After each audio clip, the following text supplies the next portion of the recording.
ഹരി ഓം. എല്ലാ സജ്ജനങ്ങൾക്കും സസ്നേഹ പ്രണാമം. ലളിതാ സഹസ്രനാമ പഠന ക്ലാസ് ആരംഭിക്കുകയാണ്. ഇന്ന് മൂന്നാമത്തെ ക്ലാസ്സാണ്. ക്ലാസ് ആരംഭിക്കുന്നതിന് മുമ്പ് നമുക്ക് പ്രാർത്ഥനാ സ്വാഗതം ചൊല്ലാം. ശുക്ലാംബരധരം വിഷ്ണു ശശിവർണം ചതുർഭുജം പ്രസന്നവദനം ധ്യായേത് സർവവിഘ്നോപശാന്തയേ. സരസ്വതി നമസ്തുഭ്യം വരദേ കാമരൂപിണി വിദ്യാരംഭം കരിഷ്യാമി സിദ്ധിർഭവതു മേ സദാ. ഓം സഹനാവവതു സഹനൗ ഭുനക്തു സഹ വീര്യം കരവാവഹൈ തേജസ്വിനാവധീതമസ്തു മാ വിദ്വിഷാവഹൈ. ഓം ശാന്തി ശാന്തി ശാന്തി. നമ്മുടെ ക്ലാസ് നയിക്കുന്നത് നമ്മുടെ പ്രിയങ്കരനായ ശ്രീനിവാസൻ പന്നിലിക്കലാണ്. ക്ലാസ് നയിക്കുന്നതിന് മാഷിനെ സ്നേഹാദരവും സ്വാഗതം ചെയ്യുന്നു. നമസ്കാരം. എല്ലാവർക്കും നമസ്കാരം. പ്രാർത്ഥനാ ശ്ലോകം ചൊല്ലിത്തുടങ്ങാം. എന്നത്തെയും പോലെ ഗജാനനം ഭൂതഗണാതിസേവിതം കപിത്തജംഭൂഫലസാരഭക്ഷിതം ഉമാസുതം ശോകവിനാശകാരണം നമാമി വിഘ്നേശ്വര പാദപങ്കജം. ഗുരുർബ്രഹ്മ ഗുരുർവിഷ്ണു ഗുരുർദേവോ മഹേശ്വര ഗുരു സാക്ഷാത് പരബ്രഹ്മ തസ്മൈ ശ്രീ ഗുരവേ നമഃ. വെള്ളപ്പളുങ്കു നിറമൊത്ത വിദഗ്ധരൂപി കള്ളം കളഞ്ഞു കമലത്തിലെഴുന്ന ശക്തി വെള്ളത്തിലെ തിരകൾ തള്ളിവരും കണക്കൻ ഉള്ളത്തിൽ വന്നു വിളയാടുക സരസ്വതീ നീ. സർവമംഗളമാംഗല്യേ ശിവേ സർവാർത്ഥസാധികേ ശരണ്യേ ത്രംബകേ ഗൗരി നാരായണീ നമോസ്തുതേ. വന്ദേ ശംഭുമാപതിം സുരഗുരും വന്ദേ ജഗത്കാരണം വന്ദേ പന്നഗഭൂഷണം മൃഗധരം വന്ദേ പശൂനാം പതിം വന്ദേ സൂര്യശശാങ്കവന്യനയനം വന്ദേ മുകുന്ദപ്രിയം വന്ദേ ഭക്തജനാശ്രയം ച വരദം വന്ദേ ശിവം ശങ്കരം. കരാരവിന്ദേന പദാരവിന്ദം മുഖാരവിന്ദേ വിനവേശയന്തം വടസ്യ പത്രസ്യ പുടേശയാനം ബാലം മുകുന്ദം മനസാ സ്മരാമി. ഓം മഹാദേവ്യേ നമഃ. ഓം ശ്രീ ലളിതാംബികായേ നമഃ. എല്ലാവർക്കും ഒരിക്കൽ കൂടി നമസ്കാരം.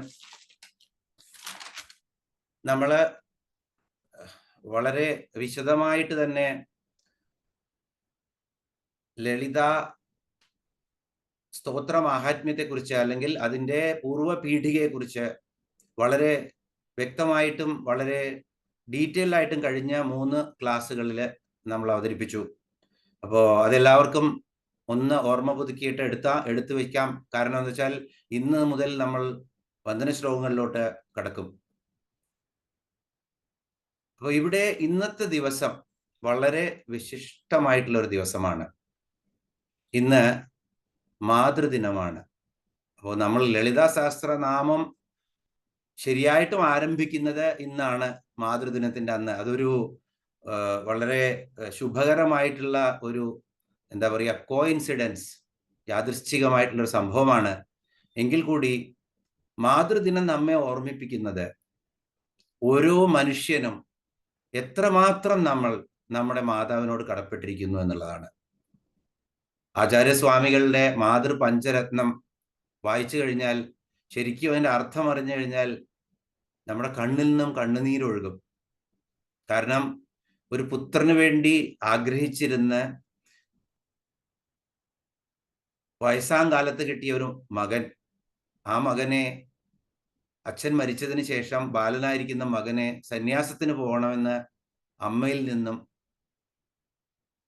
അദ്ദേഹം വരം എന്ന് തന്നെ പറയാം, കാരണം മകനോട് പോയിക്കോളാനുള്ള അനുമതി കൊടുക്കുകയാണ്. അങ്ങനെ ആ അനുമതി തേടുന്ന ആ രംഗം, അതിനുശേഷം ആ അമ്മ, അശരണയായ അമ്മ ശങ്കരാചാര്യരെ വിട്ട് ആ അമ്മ ശങ്കരാചാര്യരെ പോകുന്നതും, പിന്നെ ഭാരതത്തിന്റെ ഇതിഹാസം തന്നെ മാറ്റിമറിച്ച് അദ്ദേഹം മഹത് പുരുഷന്മാരായ ശ്രീ ശങ്കരൻ തന്നെയായിരുന്നു ശങ്കരാചാര്യർ എന്നാണ് പറയുന്നത്. എന്നാലും ആ അമ്മയോടുള്ള സ്നേഹം അദ്ദേഹം ഒരിക്കലും, എല്ലാ വിരക്തിയും നിങ്ങൾക്കുണ്ടാവാം, എല്ലാ കാര്യങ്ങളും ആത്മജ്ഞാനം പോലും നേടാം, എങ്കിലും മാതാവ് എന്ന് പറയുന്ന സങ്കല്പം ഒരിക്കലും മാറില്ല. അതാണ് ലളിതാ പരമേശ്വരിയും ഇവിടെ. അപ്പൊ നമ്മള് ഇവിടെ ഇന്ന് എനിക്ക് ഒരു നമ്മളുടെ അയ്യപ്പ സേവാ സമാജത്തിന്റെ ഒരു യോഗം ഉണ്ടായിരുന്നു. അവിടെയും ഞാൻ ഈ കാര്യം ഓർത്തു. പ്രപഞ്ച മാതാവ് തന്നെയാണ് ലളിതാ പരമേശ്വരി.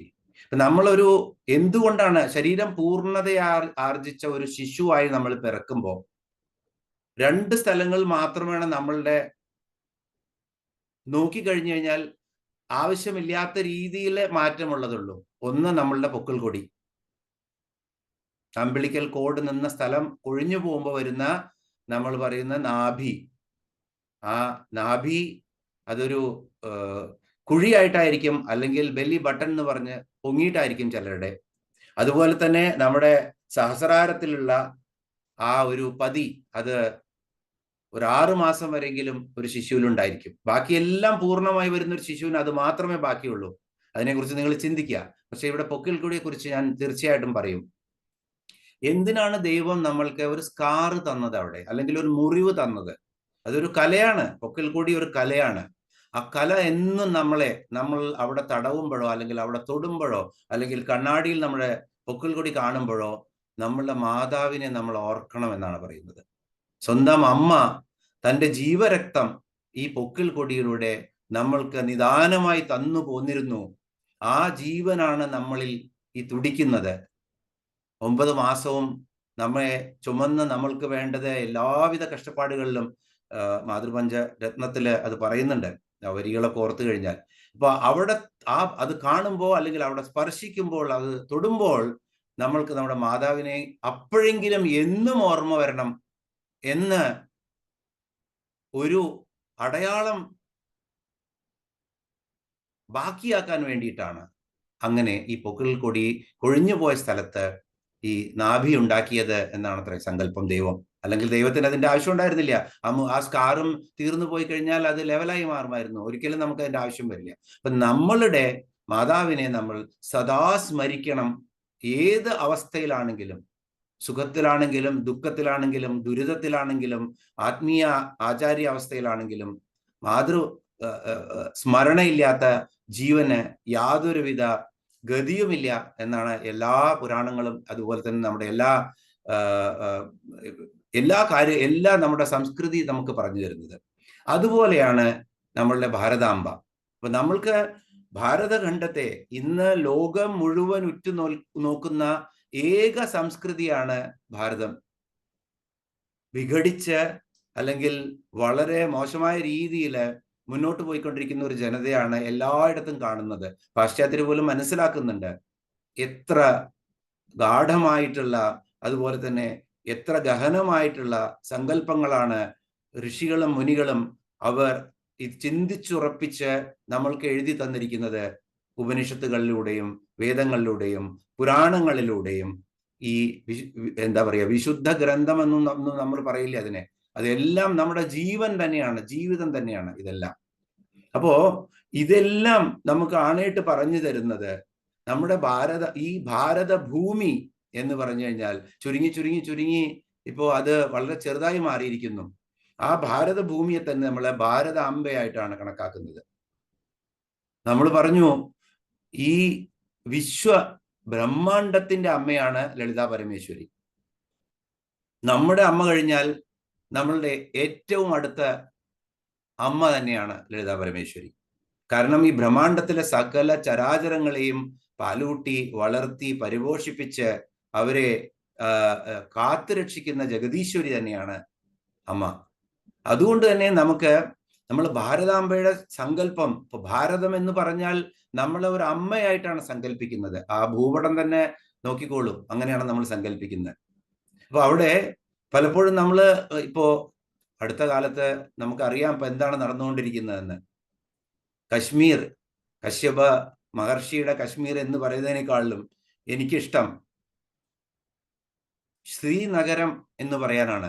ഒരു ലളിതാ പരമേശ്വരിയെ കുറിച്ച് പഠിച്ചുകൊണ്ടിരിക്കുന്ന ഒരു പഠിതാവിന് അല്ലെങ്കിൽ ഒരു ചെറിയ വിദ്യാർത്ഥിക്ക് എപ്പോഴും അതുമായി കൂട്ടിയോജിപ്പിക്കാൻ വളരെ ഒരു ഔത്സുക്യം തോന്നും. അത് തന്നെയാണ് ഇവിടെ. ശ്രീനഗരമാണ്. ശ്രീമൻ നഗര നായിക, സുമേരു മധ്യ ശൃംഗസ്ഥ ശ്രീമൻ നഗര നായിക എന്നാണ് ദേവിയെ പറയുന്നത്. അവിടെയാണ് എല്ലാവരും കൂടി ദേവിയെ ഉപവിഷ്ടയാക്കുന്നത്. അപ്പോ ആ ശ്രീനഗരമാണത്. ആ ശ്രീനഗരം എന്ന് പറഞ്ഞാൽ സഹസ്രാരം തന്നെയാണത്. ആ സഹസ്രാരത്തിലിരിക്കുന്ന ദേവി മഹേശ്വരനുമായിട്ട് താദാത്മ്യം പ്രാപിച്ച സഹസ്രാരത്തിലിരിക്കുന്ന ദേവി തരുന്ന ആനന്ദം, അതാണ് ഭാരതഖണ്ഡത്തിന്റെ സംസ്കൃതിയും ആനന്ദവും.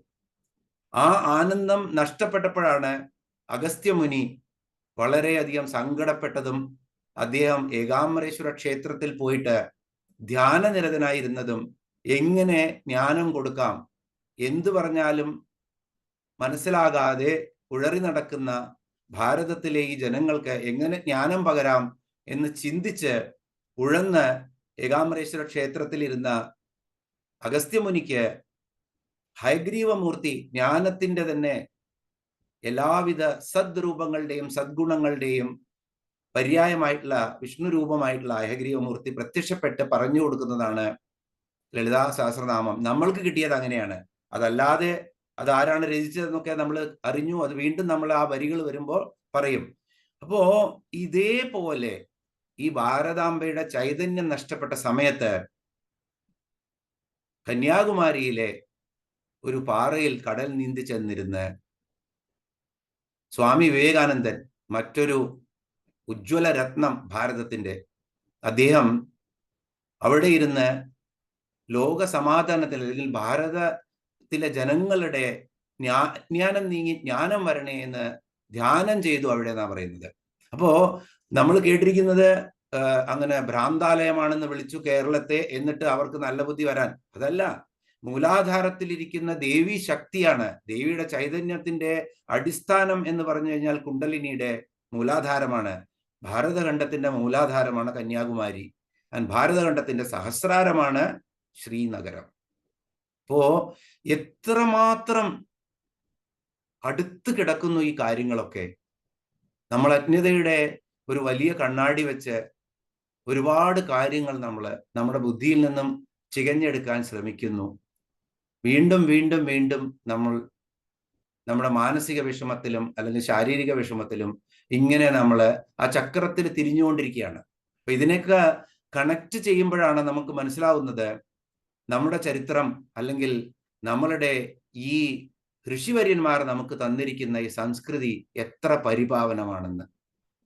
അപ്പോ ഇവിടെ നമ്മൾ ഈ മാതൃദിനത്തില് ഇന്ന് നമ്മളുടെ മക്കൾക്കും, നമ്മളുടെ അമ്മയെ നമ്മൾ സ്മരിക്കുന്നതിനോടൊപ്പം നമ്മുടെ മക്കൾക്കും നമ്മളുടെ അടുത്തിരിക്കുന്ന എല്ലാ യങ് ജനറേഷനും എന്ന് പറയും, യുവജനതയ്ക്ക്, അവർക്ക് എല്ലാവർക്കും ഭാരത പാരമ്പര്യം ധാരാളം വിളമ്പിക്കൊടുക്കണം. അതുപോലെ തന്നെ ലളിതാ സഹസ്രനാമം പോലത്തെ ഈ അമൂല്യ ഗ്രന്ഥം, അതൊരു എന്താ പറയുക, ശ്ലോകമെന്നോ കീർത്തനമെന്നോ ഒന്നും പറയാൻ പറ്റില്ല. അമൂല്യ ഗ്രന്ഥം തന്നെയാണ്. അതെന്താണ് കാരണമെന്ന് നമ്മൾ പറയും. അത് നമ്മൾ അറിഞ്ഞ് പറഞ്ഞു കൊടുക്കാനുള്ള ത്രാണി നമ്മൾക്ക് വേണം.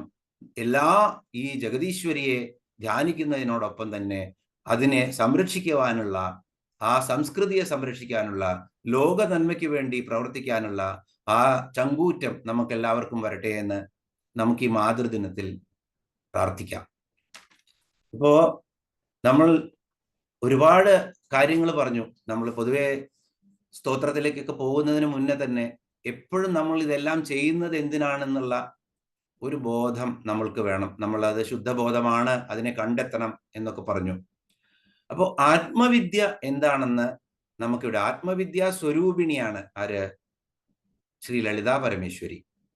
ദേവി തന്നെ ആത്മവിദ്യാ സ്വരൂപിണിയാണ്. ശ്രീവിദ്യാ മന്ത്രത്തിനെ കുറിച്ചൊക്കെ നമ്മൾ ചർച്ച ചെയ്തു. ഇനിയും വരുമ്പോൾ വീണ്ടും അതിനെപ്പറ്റി പറയും. അപ്പോ പലരും പറയും, എന്തിനാ ഇപ്പൊ ഇതൊക്കെ പഠിക്കുന്നത്? ധാരാളം കാര്യങ്ങൾ നമ്മൾ കേൾക്കുന്നില്ലേ? ചിത്തം ശുദ്ധമായാൽ മതി. മനസ്സ് ശുദ്ധിയായാൽ പിന്നെ ഇതൊക്കെ പലതും പഠിച്ചിട്ടൊന്നും കാര്യമില്ല, അതിൻ്റെ ഒന്നും ആവശ്യമില്ല എന്ന് പറയും. ശരിയാണ്, ചിത്തം ശുദ്ധമായാൽ മതി. പക്ഷെ ചിത്തം ശുദ്ധമാവാൻ അത്ര എളുപ്പമുള്ള കാര്യമല്ല. ശുദ്ധബോധം തെളിയണം ചിത്തത്തില്. അത് എപ്പോഴേ തെളിയുള്ളൂ? കാരണം ചിത്തം ശുദ്ധമായ ഒരാൾക്ക് ബ്രഹ്മ ജിജ്ഞാസ ഉണ്ടാവത്രേ. ഈ ബ്രഹ്മ ജിജ്ഞാസ എന്ന് പറഞ്ഞു കഴിഞ്ഞാൽ ബ്രഹ്മം തന്നെയാണ് ജഗജ്ജനനി. ആ ബ്രഹ്മം നമ്മുടെ ഉള്ളിലുണ്ട് എന്ന് അറിയുകയാണ്. അതാണ് ബ്രഹ്മ ജിജ്ഞാസ. അപ്പോ ഭക്തി ഉണ്ടായിക്കഴിഞ്ഞാൽ നമുക്ക് എപ്പോഴും ആ ഭക്തിയുടെ സ്വരൂപമാണ് ഒരാൾക്ക് കിട്ടിയിരിക്കുന്നെങ്കിൽ ഭഗവത് ഭക്തി വരും. അങ്ങനെ ഭക്തി കൂടി കൂടി കൂടി കൂടി കൂടിയിട്ട് ആത്മജ്ഞാനത്തിലേക്ക് പോകും. അതുപോലെ തന്നെ നമുക്ക് ജ്ഞാനസ്വരൂപമാണ് ഉണ്ടായെന്ന് കരുതുക. ഭക്തിക്ക് വേറെ ജ്ഞാനം. അപ്പൊ ജ്ഞാനം വർദ്ധിച്ചു കഴിഞ്ഞാലും എന്താണ് സംഭവിക്കുന്നത്? പതുക്കെ ജ്ഞാനം നമ്മളെ ഭക്തിമാർഗത്തിലേക്ക് കൊണ്ടുപോകും. അങ്ങനെ നമ്മൾക്ക് ആത്മജ്ഞാനം ഉണ്ടാവും. അപ്പോ ഇത് നമ്മൾ ആലോചിച്ച് നോക്കിക്കഴിഞ്ഞാൽ നമുക്ക് വളരെ സുപരിചിതമാണ് നാരായണീയം. നാരായണീയത്തില് 92ാമത്തെ ശതകം വരെ ഭഗവാനെ കൃഷ്ണ 92 ദിവസം എൻ്റെ രോഗം മാറ്റിത്തരൂ, എൻ്റെ പീഡ മാറ്റിത്തരൂ എന്നാണ് മേൽപ്പത്തൂർ ഭട്ടതിരിപ്പാട് പറയുന്നത്.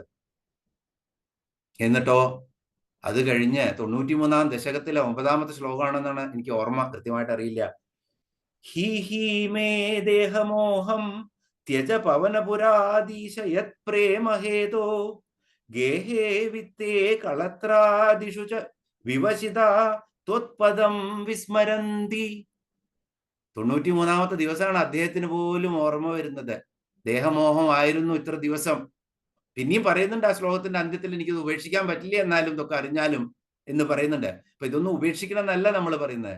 എങ്കിലും ഹി ഹി മേ ദേഹമോഹം അത് ത്യജിക്കാൻ മാത്രമല്ല പറയുന്നത്. എന്താ പറയുന്നത്? ഗേഹം, വിത്തം, കളത്രം ഇതിലൊക്കെ വിവശനായിട്ട് ത്വത്പദം വിസ്മരന്തി, അങ്ങയുടെ പാദം അല്ലെങ്കിൽ അങ്ങയുടെ സ്മരണ കംപ്ലീറ്റ് പോയി, അല്ലെങ്കിൽ മുഴുവനായി എന്നിൽ നിന്നും അകന്നുപോയി എന്നാ പറയുന്നത്. മേൽപ്പത്തൂർ ഭട്ടതിരിപ്പാട് പോലും അങ്ങനെ പറയുന്നുവെങ്കിൽ നമ്മളുടെയൊക്കെ അവസ്ഥ എന്തായിരിക്കും എന്ന് ചിന്തിച്ചാൽ മതി. അപ്പോ ഈ ഒരു ബോധം തന്നെയാണ് നമ്മൾ കണ്ടു ശ്രീ ശുഖബ്രഹ്മർഷി പരീക്ഷത്തിനും കൊടുത്തത് 7ാമത്തെ ദിവസം. അദ്ദേഹം ഭാഗവതത്തിൽ പറയുന്നുണ്ട്, ത്വം തു രാജൻ മരിഷ്യേതി പശുബുദ്ധി മിമാം ജഹി എന്നാണ് പറയുന്നത്. ത്വം തു രാജൻ മരിഷ്യേതി പശുബുദ്ധി ഇമാം ജഹി. ശരീരം ഞാനാണെന്ന് കരുതുന്ന ഈ പശുബുദ്ധി രാജൻ അങ്ങ് ഉപേക്ഷിക്കൂ എന്നാണ് ഭാഗവതം പറഞ്ഞു കൊടുത്തിട്ട് പറയണത്. പശുബുദ്ധി എന്നാ പറയണത്. മൃഗങ്ങൾക്കുള്ള ഒരു ചിന്ത മാത്രമാണത്, വിവേചന ശക്തിയുള്ള മനുഷ്യനുള്ളതല്ല. അപ്പോ മൃത്യുവിനെ അല്ലെങ്കിൽ ജരാനരയെ പറ്റിയിട്ട് നമ്മൾ എപ്പോഴും ചിന്തിച്ചിരുന്നിട്ട് ഒരു കാര്യവുമില്ല. കാരണം എന്തെന്ന് വെച്ച് കഴിഞ്ഞാൽ ഇതേപോലെ വാൽമീകി രാമായണം നമുക്ക് ഒട്ടും സുപരിചിതമല്ല. ഞാനും വളരെ കുറച്ച് അവിടെ ഇവിടെയൊക്കെ വായിച്ചെടുക്കുന്നതാണ്. അതിന് സമയം കിട്ടിയിട്ടില്ല അതിന് വേണ്ടിയിട്ട് വിനിയോഗിക്കാൻ. ഭരതനോട് പിന്നെ ശ്രീരാമൻ പറയുന്നുണ്ട്, ഭരത, നീ ജനിച്ചതോടുകൂടി മരണം നിന്റെ കൂടെയായി. നിന്റെ കൂടെ തന്നെ അത് വളർന്ന് വളർന്ന് വളർന്ന് നീ തളർന്നു പോകുന്നു, അത് വളർന്നുകൊണ്ടിരിക്കും. നിന്റെ കൂടെ തന്നെ അതും മരിച്ചു പോകും. പിന്നെയും നീ ജനിച്ചു കഴിഞ്ഞാൽ നിന്റെ കൂടെ വീണ്ടും അത് വരും. ഇതിനെക്കുറിച്ച് മാത്രം ചിന്തിച്ചുകൊണ്ട് എന്തിന് വൃഥാ സമയം കളയുന്നു എന്നുള്ളതാണ്.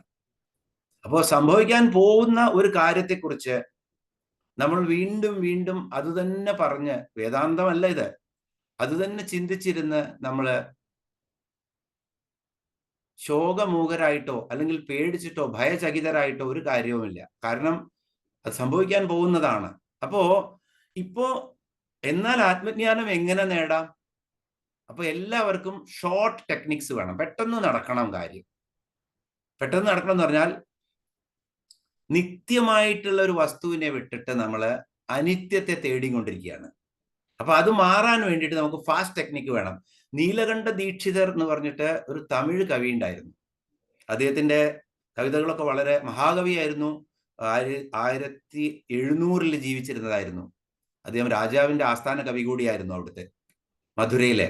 അദ്ദേഹത്തിന്റെ ഒരു ശ്ലോകമുണ്ട്, അല്ല ഹാസ്യ രസമുള്ള ശ്ലോകമാണ്.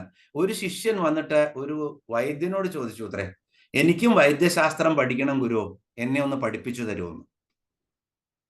അത് പറഞ്ഞപ്പോ ഗുരു പറഞ്ഞു, ഹാ ആവാം, വന്നോളൂ നാളെ മുതല്.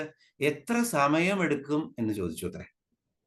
അപ്പോ അദ്ദേഹത്തോട് പറഞ്ഞു, ഒരു 8-10 വർഷം പഠിക്കണം, എന്നാൽ വൈദ്യശാസ്ത്രം പഠിക്കുന്നു. അപ്പൊ നമ്മുടെ MBBS കഴിഞ്ഞ് MD ആവുന്ന ടൈം, പിന്നെ പ്രാക്ടീസ് ചെയ്യുന്നത്. അത് കേട്ട ഉടനെ ഇദ്ദേഹം പറഞ്ഞു, അയ്യോ അത്രയൊന്നും സമയമില്ല എനിക്ക്, ഒരു മാസങ്ങൾ കൊണ്ട്, ഒരു 2-3 മാസം കൊണ്ട് പഠിക്കാനുള്ളത് പഠിപ്പിച്ചു തന്നാൽ മതി. അപ്പൊ ഗുരു ചിരിച്ചു പറഞ്ഞു അത്രേ, എന്നാൽ നിനക്കൊരു ശ്ലോകം പഠിപ്പിച്ചു തരാം ഞാൻ, അത് കേട്ടോളൂ, പിന്നെ വേറെ ഒന്നും പഠിക്കണ്ട നീ എന്ന് പറഞ്ഞിട്ട് ശ്ലോകം പറഞ്ഞു കൊടുത്തത്രേ. എന്ത്? യസ്യ കസ്യ തരോർമൂലം, ഏതെങ്കിലും ഏത് കിടക്കുന്ന ഒരു തരു, ഒരു മരത്തിന്റെ മൂലം, അതിന്റെ ഒരു വേരെടുക്കുക. യസ്യ കസ്യ തരോർ മൂലം, എവിടെങ്കിലും ഒക്കെ ഇരിക്കുന്ന ഏതെങ്കിലും മരത്തിന്റെ ഒരു വേരെടുക്കൂ. ഏന കേന പ്രദേശയത്, അതിനെ അങ്ങനെ ഇങ്ങനെയൊക്കെ ഇടിച്ച് പിഴിഞ്ഞ് അതിന്റെ നീരെടുക്കൂ. യസ്മൈ കസ്മൈ ച ധാതവ്യം, അതിനെ എന്ത് ചെയ്യണം? എങ്ങനെ ഇതെടുത്തിട്ട് ആർക്കെങ്കിലും കൊടുക്കും.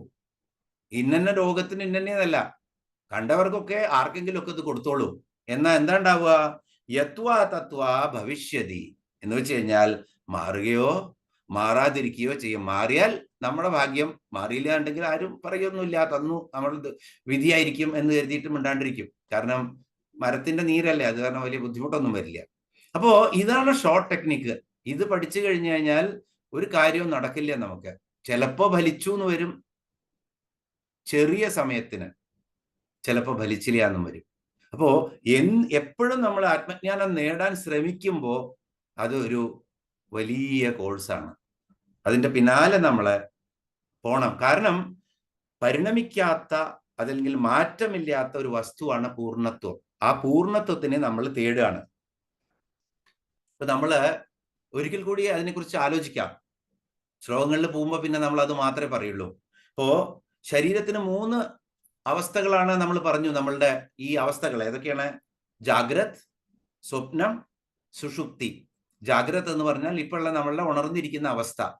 ഉണർന്നിരിക്കുന്ന അവസ്ഥയിൽ നമുക്ക് ശരീരമുണ്ട്, മനസ്സുണ്ട്. ശരീരം എവിടെയെങ്കിലും ആവും, മനസ്സ് എവിടെയെങ്കിലും ആവും, അല്ലെ?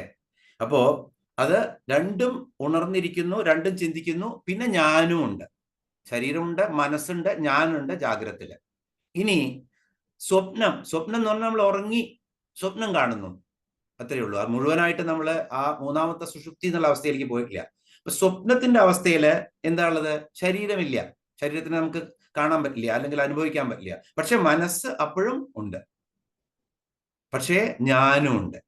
അപ്പൊ മനസ്സും ഞാനും അവിടെ ഉണ്ട് ഈ സ്വപ്നാവസ്ഥയില്. ഇനി നമ്മള് വളരെ സുഖമായിട്ടുള്ള ഗാഠ നിദ്രയിലേക്ക് പോയി. അപ്പോഴോ സുഷുപ്തി എന്ന് പറയും അതിന്. ആ സുഷുപ്തിയുടെ അവസ്ഥയില് ശരീരവും ഇല്ല, മനസ്സും ഇല്ല. പക്ഷെ ആരാണുള്ളത്? ഞാൻ അപ്പോഴും ഉണ്ട്. അതുകൊണ്ടാണ് നമ്മള് നന്നായി ഉറങ്ങി എണീറ്റാൽ സുഖമായി ഉറങ്ങി എന്ന് പറയുന്നത്. ഒന്ന് ആലോചിച്ച് നോക്കൂ, നമ്മള് നല്ല ഗാഠനിദ്രയിലായി, ഒരു 9-10 മണിക്ക് കടന്നു. ഒരു 2 മണിക്ക് പെട്ടെന്ന് നമ്മൾ എന്തോ ശബ്ദം കേട്ട് ഞെട്ടി ഉണർന്നു. എന്ന് നമ്മൾ വാച്ച് നോക്കുകയാണ്. വാച്ച് നോക്കുമ്പോൾ 2:30 മണിയായിട്ടേ ഉള്ളൂ. 6:30 ഉണരുന്നുള്ളൂ. 4 മണിക്കൂർ ഇനിയുണ്ട്. എന്തൊരാശ്വാസമായിരിക്കും അത്. എന്നിട്ട് നമ്മൾ എല്ലാ ഇന്ദ്രിയങ്ങളും അടച്ച് പുതപ്പെടുത്ത് വീണ്ടും കിടന്നുറങ്ങും. അപ്പോ ഒന്നും അറിയാത്ത സുഷുപ്തി നമ്മൾ എപ്പോഴും ആഗ്രഹിക്കുന്ന ഒന്നാണ്. ആ സുഷുപ്തിയിലും ഞാനുണ്ട്. പക്ഷേ ഞാനെന്ന വ്യക്തിത്വമില്ലാത്ത ഒരു കാര്യമാണത്. കാരണം നമ്മൾ നോക്കുകയാണെങ്കിൽ ദേഹവും മനസ്സും അല്ലാത്ത ഒരു ഞാനാണ്. പക്ഷേ ആ ഞാനിൽ എന്താണ് ഇല്ലാത്തത്? ജ്ഞാനമില്ല. ഈ സുഷുപ്തിയിൽ നമ്മൾ അനുഭവിക്കുന്ന ആ സുഖത്തില് ജ്ഞാനമില്ല. ആ ജ്ഞാനമില്ലെങ്കിൽ നമുക്ക് എവിടെ എത്താൻ പറ്റില്ല? ആത്മവിദ്യ അല്ലെങ്കിൽ ബ്രഹ്മവിദ്യ എത്താനോ അല്ലെങ്കിൽ നമ്മുടെ ആത്മജ്ഞാനം നേടാനോ നമുക്ക് പറ്റില്ല. അപ്പോ ഈ ലളിതാ സഹസ്രനാമം നമ്മെ നയിക്കുന്നത് എവിടേക്കാണ്? ഈ സുഷുപ്തിയിൽ നമ്മൾ അനുഭവിക്കുന്ന ഈ അവസ്ഥയില്, ആ അവസ്ഥ ജ്ഞാനത്തോടു കൂടി എങ്ങനെ നമുക്ക് പ്രാപിക്കാം എന്നുള്ള ഒരു കണ്ടെത്തലിന് വേണ്ടിയിട്ടാണ് ഈ ഓരോ സത്സംഗങ്ങളും അല്ലെങ്കിൽ ഈ ഓരോ നമ്മൾ പഠിക്കുന്ന കാര്യങ്ങളും. അതിന് വളരെ എളുപ്പമായിട്ടുള്ള ഒരു വിദ്യ തന്നെയാണ് ലളിതാ സഹസ്രനാമം. ലളിതയെ പറ്റി പറയുന്നത് എല്ലാം നമ്മൾ എല്ലാം പൂർവ്വപീഠികയിൽ പറഞ്ഞു. ഇതിന്റെ ലളിതാ പരമേശ്വരിയുടെ അവതാരം എങ്ങനെ ഉണ്ടായതെന്നും എന്തിനാ ഉണ്ടായതെന്നും എവിടെയാണ് അവർ ആ ദേവി ഇരിക്കുന്നതെന്നും ഒക്കെ നമ്മൾ അറിഞ്ഞു. ഇനി ഓരോ നാമങ്ങളും കേൾക്കുമ്പോൾ നമുക്ക് അത്ഭുതം തോന്നും. ബ്രഹ്മാണ്ടം തന്നെയാണ് ലളിതാ പരമേശ്വരി എന്ന് ആവർത്തിച്ച് മനസ്സിലാക്കാൻ പറ്റും നമുക്ക്. ലോകാനതീത്യ ലളിതേ ലളിത എന്നാണ് പറയുന്നത്. അപ്പോ വാത്സല്യത്തോടെ ആടുന്ന ലീലയ്ക്കാണ് ലളിതേ എന്ന് പറയുന്നത്. ലളിതാ പരമേശ്വരി ഘോരരൂപിണിയൊന്നുമല്ല, ലളിതയാണ്. വളരെ സൗമ്യഭാവത്തോടു കൂടിയിട്ടുള്ള ആ രൂപമാണ് ലളിതാ പരമേശ്വരിയുടെ. പരാശക്തി എന്ന് നമ്മൾ പറയുന്നു. പരാശക്തി എന്തുകൊണ്ട് നമ്മൾ പറയുന്നു എന്ന് എപ്പോഴെങ്കിലും ചിന്തിച്ചിട്ടുണ്ടോ? ഇവിടെ നമ്മൾ കണ്ടു 3 അവസ്ഥകള്: ജാഗ്രത്, സ്വപ്നം, സുഷുപ്തി. ഈ 3 അവസ്ഥകൾ കഴിഞ്ഞ് ബ്രഹ്മജ്ഞാനത്തിലേക്ക് പോകുന്ന ആ ഒരു അവസ്ഥയാണ് പരാ എന്ന് പറയുന്നത്. അത് നമ്മളെ ഒന്നും പിടിച്ചാൽ കിട്ടാത്ത അത്രയും വലിയ വേദാന്ത ജ്ഞാനമാണ് പരാ എന്ന് പറയുന്നത്. പര തന്നെയാണ് ജഗദീശ്വരി. ആത്മജ്ഞാനത്തിന്റെ ബ്രഹ്മസ്വരൂപമാണ് ജഗദീശ്വരി. അപ്പോ ഈ പരാശക്തി ഇങ്ങനെ സൃഷ്ടി ചെയ്യും, സ്ഥിതി ചെയ്യും, അതുപോലെ തന്നെ സംഹാരം ചെയ്യും. സംഹാരമല്ല, ലയമാണ് എന്ന് നമുക്ക് വളരെ വ്യക്തമായിട്ട് അറിയാം. സൃഷ്ടി സ്ഥിതിയും കഴിഞ്ഞു കഴിഞ്ഞാൽ എവിടേക്ക് വന്നു അവിടേക്ക് തന്നെ പോയി ലയിക്കുകയാണ്. അപ്പോ ഇത് 3 ചെയ്തതിന് ശേഷം 4ാമത്തെ അവസ്ഥയാണ് എന്ത്? തിരോധാനം. ദേവിയുടെ പഞ്ചകൃത്യപരായണ എന്നാണ് ദേവിയെ പറയുന്നത്. ആ നാമങ്ങള് വരുമ്പോ അപ്പോ വിശദമായിട്ട് പറയാം. അപ്പോ സൃഷ്ടി സ്ഥിതി സംഹാരം നമ്മൾ കേട്ടിട്ടുണ്ട്, അല്ലെങ്കിൽ സൃഷ്ടി സ്ഥിതി ലയങ്ങൾ നമ്മൾ കേട്ടിട്ടുണ്ട്. പക്ഷേ നമ്മൾ കേൾക്കാത്ത ഒരു കാര്യമാണ് എന്ത്? തിരോധാനവും അത് കഴിഞ്ഞ അനുഗ്രഹവും. അപ്പൊ തിരോധാനം എന്ന് പറഞ്ഞാൽ ഈ ബ്രഹ്മാണ്ടത്തിൽ ജനിച്ച ഇപ്പോ ഡിനോസറുകൾ ജനിച്ചു, അതൊക്കെ എക്സ്റ്റിങ്ക്റ്റ് ആയി പോയി എന്ന് നമ്മൾ കേൾക്കും. പക്ഷെ ഒന്നും പോകുന്നില്ല. അതിൻ്റെയൊക്കെ അംശം ഈ ബ്രഹ്മാണ്ടത്തിലുണ്ട്. അതെല്ലാം പരിണാമത്തിന്റെ ഒരു ദശയാണ്. എങ്ങനെ പുരുഷൻ നമ്മൾക്കും അതുപോലെ തന്നെ ഈ പ്രപഞ്ചത്തിലും തരുന്ന മാറ്റങ്ങളാണ് ഇതൊക്കെ. ചിലതെല്ലാം പോകുന്നു, ചിലതെല്ലാം വരുന്നു, വീണ്ടും അതെല്ലാം വരും, വീണ്ടും ഇതുപോലെ തന്നെയാവും. കാരണം കാലചക്രം ഇങ്ങനെ തിരിഞ്ഞുകൊണ്ടേയിരിക്കുകയാണ്. ഇപ്പോ ആദ്യമായിട്ട് ചതുർയുഗങ്ങളല്ല, എത്രയോ ചതുർയുഗങ്ങള് കഴിഞ്ഞു പോയിട്ടുള്ള ഒരു ചതുർയുഗത്തിലെ കലിയുഗത്തിലാണ് നമ്മൾ ഇപ്പൊ ഇരിക്കുന്നത്. ഹനുമാൻ ചാലീസയുടെ സമയത്ത് അതിനെക്കുറിച്ചൊക്കെ നമ്മൾ വിശദമായി പഠിച്ചു. അപ്പോ ഇവിടെ പരാശക്തിയെ പഞ്ചകൃത്യ പരായണ എന്ന് പറയുന്നു. അങ്ങനെ ഈ തിരോധാനം എന്ന് പറഞ്ഞാൽ ഇവിടെയുള്ള സകല ഒബ്ജക്ട്സും, ഇവിടെ ഉള്ളതും എല്ലാ ചരാചരങ്ങളുടെയും ആ ലയത്തിന് ശേഷം അല്ലെങ്കിൽ സംഹാരത്തിന് ശേഷം അവശേഷിക്കുന്ന ആ ഒരു അംശത്തിനെ സ്വാംശീകരിച്ച് അതിനെ സൂക്ഷിച്ചു വെക്കുന്നതാണ് ദേവിയുടെ 4ാമത്തെ കൃത്യമായിട്ടുള്ള തിരോധാനം. തിരോധാനത്തിന് ശേഷം, അപ്പൊ തിരോധാനം നമ്മൾക്കാണ് സംഭവിച്ചത്, ദേവിക്ക് സംഭവിച്ചില്ല. ദേവിക്ക് സൃഷ്ടിച്ച എല്ലാ അംശങ്ങളും ദേവി തന്നെ അതിനെ സൂക്ഷിച്ചു വെച്ചിട്ടുണ്ട്. അതിനുശേഷം അനുഗ്രഹം, വീണ്ടും യുഗം വരുമ്പോൾ അല്ലെങ്കിൽ ആവശ്യം വരുമ്പോൾ ഇതിനെയൊക്കെ വീണ്ടും സൃഷ്ടിക്ക് വിട്ടുകൊടുക്കുന്ന, ഈ തിരോധാനമായി വെച്ചിരിക്കുന്ന എല്ലാ സാധനങ്ങളും വീണ്ടും പുറത്തെടുത്ത് അതിനെ സൃഷ്ടിക്ക് കൊടുക്കുന്ന ആ ഒരു കൃത്യമാണ് അനുഗ്രഹം. അങ്ങനെയാണ് പഞ്ചകൃത്യ പരായണയായത് ദേവി. അപ്പോ ഇങ്ങനെ പഞ്ചകൃത്യ പരായണയായ ഈ ദേവി ബ്രഹ്മാണ്ടത്തിലെ നാദരൂപിണി കൂടെയാണ്. അത് നമ്മൾ കണ്ടു, നാദരൂപിണിയാണെന്ന്. അപ്പോ പ്രണവ മന്ത്രം ദേവിയുടെ രൂപം തന്നെയാണ്. നമ്മള് മൂലാധാരത്തിലുള്ള നമ്മുടെ ശക്തിയെ മുകളിലോട്ട് കൊണ്ടുവരാനുള്ള ആ ത്വരയിലാണ് ഓങ്കാര ശബ്ദം വരുന്നത്. എങ്ങനെയാണ്? ആകാരം, അതുപോലെ തന്നെ ഊകാരം, പിന്നെ മ എന്നുള്ള അപ്പൊ ആ വൈബ്രേഷൻ ഭയങ്കരമാണ്. നമ്മൾ ശരിയായ രീതിയിൽ അതിനെ നമ്മൾ ആ മൂലാധാരത്തിൽ നിന്നും അതിനെ എടുത്തു കൊണ്ടുവരുമ്പോഴുള്ള വൈബ്രേഷൻ ഭയങ്കരമാണ്. അത് കഴിഞ്ഞ് മ എന്ന് പറഞ്ഞ ബിന്ദു, അവിടെ നമ്മൾ ആ ബിന്ദുവിലാണ് ആ മ എന്ന് വരുന്നത്. അതിനുശേഷം അത് നാദമായിട്ട് ഓരോ പ്രാവശ്യവും പ്രണവമന്ത്രം നമ്മൾ ജപിക്കുമ്പോൾ, നമ്മൾക്ക് ശ്വാസം നിൽക്കുമ്പോൾ നമ്മൾ അത് അവസാനിപ്പിക്കുന്നു, ബിന്ദുവാക്കി മാറ്റും, അതിനുശേഷം നാദമാവും. ആ നാദം ഇങ്ങനെ ഈ സ്പേസ് എന്ന് പറയൂ, അല്ലെങ്കിൽ ഈ ബ്രഹ്മാണ്ടത്തില് പോയിട്ട് അലയടിച്ചു കൊണ്ടിരിക്കുകയാണെന്ന് പറയുന്ന ഈ ശബ്ദം, ഈ നാദം. അപ്പൊ ഈ നാദമാണ് അത്ര എപ്പോഴും കേൾക്കുക. ഈ കുണ്ടലിനിയുടെ, നമ്മുടെ ശരീരത്തിലിരിക്കുന്ന കുണ്ടലിനിയുടെ ഒരു ശബ്ദമുണ്ട് എന്നാ പറയണത്, ശീൽക്കാര ശബ്ദം പോലത്തെ. ചെവി രണ്ടും പൊത്തിപ്പിടിച്ചിട്ട് ശ്രദ്ധിച്ചു കഴിഞ്ഞാൽ ആ ഒരു ശബ്ദം കേൾക്കാമെന്ന് പറയും. അതുപോലെ തന്നെയാണ് ദേവിയുടെ നാദബ്രഹ്മം ആയിട്ടുള്ള ഈ നാദം ഇങ്ങനെ ബ്രഹ്മാണ്ടത്തിൽ അലയടിക്കുന്നത് അത്രേ. അപ്പോ ഇവിടെ ഈ ഓങ്കാര ശബ്ദത്തിൽ നിന്നും ആണ് ദേവിയുടെ നാദം കൂടിച്ചേർന്നിട്ട് ദേവി ശ്രീവിദ്യാ സ്വരൂപിണിയായി മാറുന്നത്. നമ്മൾക്കറിയാം ഇതെല്ലാം വളരെ ശക്തിയേറിയ മന്ത്രങ്ങളാണ്. ഇപ്പോ ഈ നാദസ്വരൂപിണിയായ ദേവി പഞ്ചദശാക്ഷരി മന്ത്രമുണ്ട്, അത് കഴിഞ്ഞ് ഷോഡശാക്ഷരി മന്ത്രമുണ്ട്, പിന്നെ അത് ശ്രീവിദ്യാ മന്ത്രമായി മാറും. ഇതെല്ലാം ഗുരുമുഖത്തുനിന്ന് ഗ്രഹിച്ച് പഠിക്കേണ്ടതാണ്. അതുകൊണ്ട് നമ്മൾ അതിനെക്കുറിച്ച് ചർച്ച ചെയ്യുന്നില്ല. ഇങ്ങനെ ഈ ലളിതാ സഹസ്രനാമം നമ്മൾ ഇതൊക്കെ ശരിക്കും നമ്മൾ ഇതെല്ലാം പഠിച്ച് ലളിതാ സഹസ്രനാമം ചെയ്യുകയാണെങ്കിൽ അതിന് വളരെ കൃത്യതയുണ്ട്. ആ കൃത്യതയോടുകൂടി ചെയ്യണം എന്നുള്ളതാണ്. അതിനുശേഷം ന്യാസം എങ്ങനെ ചെയ്യണമെന്നും ഹയഗ്രീവൻ വിവരിച്ചു കൊടുത്തിട്ടുണ്ട് ലളിതോപാഖ്യാനത്തില്. അപ്പോ അതൊന്നും നമ്മൾക്ക് ചെയ്യാൻ പറ്റില്ല. അതുകൊണ്ടാണ് ഈ മഹാമന്ത്രം ശ്ലോക രൂപത്തിൽ നമുക്ക് തന്നിരിക്കുന്നത്. അപ്പോ അത് നമ്മളൊരു നാദത്തിൽ നമ്മൾ അതിനെ ലയിപ്പിച്ച് ഇങ്ങനെ ആലപിക്കുമ്പോൾ കിട്ടുന്ന ആ ഒരു സംതൃപ്തി, അത് ഭയങ്കര ഒരു എന്താ പറയുക, അഭൗമമായിട്ടുള്ള ഒരു ചൈതന്യം നമ്മളിൽ ഉളവാക്കും. നമ്മൾ ശരിക്കും ദേവിയെ ധ്യാനിച്ച് ലളിതാ സഹസ്രനാമത്തിനെ ഉപാസിക്കുമ്പോൾ. ഇപ്പോ സ്വാമി ചിന്മയാനന്ദൻ, നമ്മൾ കണ്ടിട്ടുണ്ട്, ചിന്മയാനന്ദ സരസ്വതി ഭഗവത്ഗീതയെ നമ്മളിലേക്കും ലോകത്തിലേക്കും എത്തിച്ച ആത്മീയ പുരുഷനാണ്. ഒരു മഹത് ജന്മം തന്നെയായിരുന്നു ചിന്മയാനന്ദജിയുടെ. അപ്പോ നമ്മളെ വായിച്ചറിഞ്ഞിട്ടുണ്ട്, ഈ ചട്ടമ്പി സ്വാമികള് ഇങ്ങനെ കേരളത്തിലുടനീളം ഇങ്ങനെ സഞ്ചരിക്കും അത്രേ, എവിടെയും നിൽക്കൊന്നുമില്ല. അതിനിടയ്ക്ക് അദ്ദേഹത്തിന് പരിചയമുള്ള ആത്മീയ ചൈതന്യമുള്ള ഗൃഹങ്ങളിൽ അദ്ദേഹം ചെല്ലും. എന്നിട്ട് അവിടെ അദ്ദേഹം താമസിക്കുന്നു. ചിലപ്പോൾ ഒരു 6 ദിവസമൊക്കെ താമസിക്കത്രേ.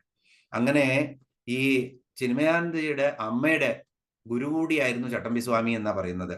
അമ്മയുടെ അടുത്ത് പോയിട്ട് അമ്മയ്ക്ക് ലളിതാ സഹസ്രനാമം ശ്രീവിദ്യാ മന്ത്രം പിന്നെ ഉപദേശിച്ചു കൊടുത്തിട്ട് ലളിതാ സഹസ്രനാമം ജപിക്കാൻ പറഞ്ഞു എന്ന്. ജപിക്കാൻ പറഞ്ഞപ്പോ എങ്ങനെയാ പറഞ്ഞ, വീണ മീട്ടിയിട്ട് ശ്രുതിയിട്ട് പാടുകയല്ല, ജപിക്കണം ലളിതാ സഹസ്രനാമം. കാരണം ആ നാദം, ഇപ്പൊ നമ്മൾ പറഞ്ഞില്ലേ ഓം എന്നുള്ളപ്പോ ആ നാദം ഇങ്ങനെ അലയടിച്ച് പോകണം. നമ്മൾ പാട്ടായിട്ട് ഒരിക്കലും പാടാൻ പാടില്ല ലളിതാ സഹസ്രനാമം. അപ്പോൾ ശ്രുതിയിട്ട് വീണ മീട്ടി പാടാൻ പറഞ്ഞു അത്ര. അപ്പോൾ ഓരോരുത്തർക്കും അവനവന് യോജിച്ച തരത്തില് അതിനെ ആ മന്ത്രമാണെന്നുള്ള ഭാവന വെച്ചുകൊണ്ട് അതിൻ്റെ ആ പവിത്രത നശിപ്പിക്കാതെ തന്നെ നമ്മൾക്ക് എല്ലാവർക്കും നമ്മൾക്ക് കഴിയുന്നത് പോലെ ലളിതാ സഹസ്രനാമം നമ്മൾ ജപിക്കണം. അപ്പോ അതുകൊണ്ട് തന്നെയാണ് ഇത്രയും ഉജ്ജ്വലമായിട്ടുള്ള ചിന്മയാനന്ദ സ്വാമി പോലത്തെ ഒരു മകൻ ആ അമ്മയ്ക്ക് പിറന്നത്. അപ്പോൾ ലളിതാ സഹസ്രനാമത്തിന്റെ ശക്തി ഒരുപക്ഷെ ചിന്മയാനന്ദജി തന്നെ ലളിതാ പരമേശ്വരിയുടെ ആശീർവാദത്തിൽ ഉണ്ടായ കുട്ടിയാണെന്ന് നമുക്ക് പറയാം. അപ്പോൾ ദേവിക്ക് നമ്മളൊരു കാര്യം നമുക്കറിയാം, ദേവിയുടെ പല രൂപങ്ങളുണ്ട്. അതിലെ സ്ഥൂല രൂപമാണ് ഈ പ്രപഞ്ചം. നമ്മൾ നേരത്തെയും എപ്പോ പറയുമ്പോഴും ആദ്യം നമ്മളുടെ ശരീരം ദേവി, ഈ പ്രപഞ്ചമായിട്ടുള്ള ദേവി, അത് കഴിഞ്ഞ് നമ്മളുടെ ശരീരമായി മാറുന്നു. താരതമ്യം പ്രപഞ്ചത്തിനോടും അത് പഞ്ചഭൂതങ്ങളെ കൊണ്ടുണ്ടാക്കിയിട്ടുള്ള പ്രപഞ്ചം, പഞ്ചഭൂതങ്ങളെ കൊണ്ട് നിർമ്മിതമായിട്ടുള്ള നമ്മുടെ ശരീരം. അപ്പോ ഇതിനെയാണ് തുലനം ചെയ്തു പോകണം. അപ്പൊ ദേവിയുടെ സ്ഥൂല രൂപമാണ് പ്രപഞ്ചം.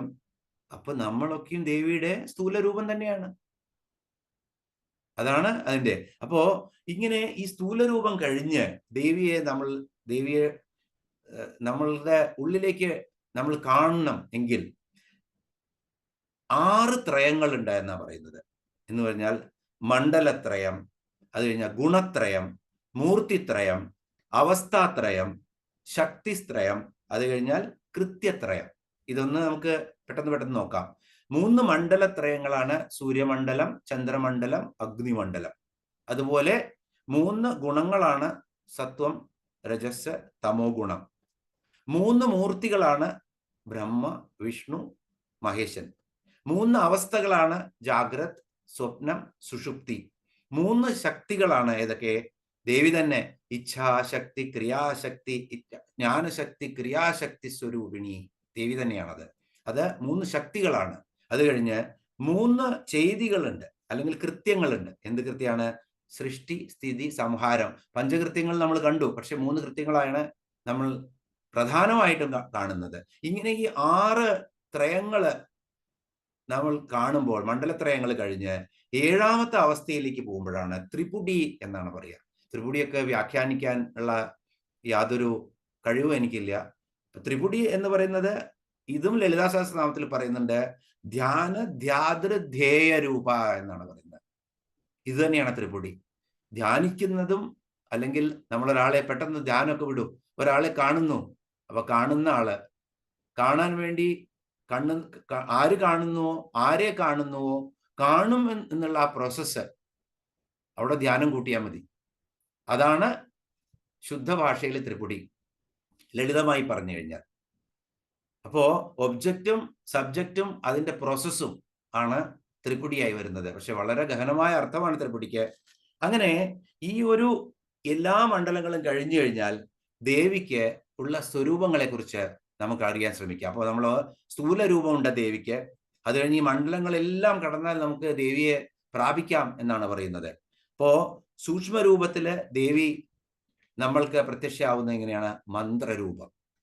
സ്ഥൂല രൂപത്തിൽ ബ്രഹ്മാണ്ടം തന്നെയാണ്, സൂക്ഷ്മ രൂപത്തില് മന്ത്രരൂപമായി ദേവി ഇരിക്കുന്നു. അത് കഴിഞ്ഞാൽ സൂക്ഷ്മതരമായിട്ടുള്ള രൂപമുണ്ട്, അതിലും സൂക്ഷ്മമായിട്ടുള്ളത്. അവിടെയാണ് കാമകലാരൂപം എന്ന് പറയും. അതുകൊണ്ട് കാമകലാരൂപ എന്ന ദേവിയുടെ ഒരു പേരാണ്. ഇപ്പൊ നമ്മൾ വിവരിക്കും. അതും ഇതുപോലെ വളരെ മന്ത്രശാസ്ത്രത്തിലത്തെ വളരെ ശക്തിയേറിയ ചില ശാക്തേയ വിധികളാണ് ഇതെല്ലാം. അത് കഴിഞ്ഞാൽ പിന്നെയുള്ളതാണ് കുണ്ടലിനി രൂപം. അപ്പോ ആദ്യം നമ്മൾ കണ്ടു ദേവിയുടെ സ്ഥൂല രൂപം, അത് കഴിഞ്ഞ സൂക്ഷ്മ രൂപം, അത് കഴിഞ്ഞ സൂക്ഷ്മതര രൂപം, അത് കഴിഞ്ഞ കുണ്ടലിനി രൂപം. കുണ്ടലിനി രൂപത്തെ കുറിച്ച് നമ്മൾ ചർച്ച ചെയ്തു. ഒരു നമ്മളുടെ ഗ്രൂപ്പിൽ നമ്മൾ കുണ്ടലിനിയൊക്കെ എന്തൊക്കെയാണെന്നും എവിടേക്കാണ് സ്ഥിതി ചെയ്യുന്നതെന്നും ഏതാണ് ചക്രങ്ങൾ എന്നും ഒക്കെ നമ്മൾ കണ്ടു. 3 ചക്രങ്ങളും അത് ഭേദിച്ച് സഹസ്രാരത്തിൽ എത്തുന്നതും ഒക്കെ നമ്മൾ കണ്ടു. അപ്പോൾ ഈ കുണ്ടലിനി രൂപത്തില് അതിസൂക്ഷ്മതരമായിട്ട് ദേവി ഇരിക്കുന്നു. അത് കഴിഞ്ഞ് 5ാമത്തതാണ് ശുദ്ധ ബ്രഹ്മരൂപം. അപ്പോ ഇതാണ് നമ്മൾ പറയുന്നത്, ഈ ബ്രഹ്മം തന്നെയാണ് ദേവി എന്ന് പറയുന്നതിന്റെ അർത്ഥം ഇതാണ്. ഈ പ്രപഞ്ചത്തിൽ നിന്നും വ്യാപിച്ച് ഇങ്ങനെ സൂക്ഷ്മരൂപത്തിലും സൂക്ഷ്മതര രൂപത്തിലും അതുപോലെ തന്നെ കുണ്ടലിനി രൂപത്തിലും പോയി അവിടുന്ന് ശുദ്ധ ബ്രഹ്മമായിട്ട് വിളങ്ങുകയാണ് ഈ പരമേശ്വരി, ലളിതാ പരമേശ്വരി. അപ്പോ ഈ ലളിതാ പരമേശ്വരിക്ക് ഈ തന്ത്രവിദ്യയിലൊക്കെ ഇതിനകത്ത് തന്ത്രവിദ്യ പറയുമ്പോൾ ശ്രീചക്രം ആണ് പറയുന്നത്.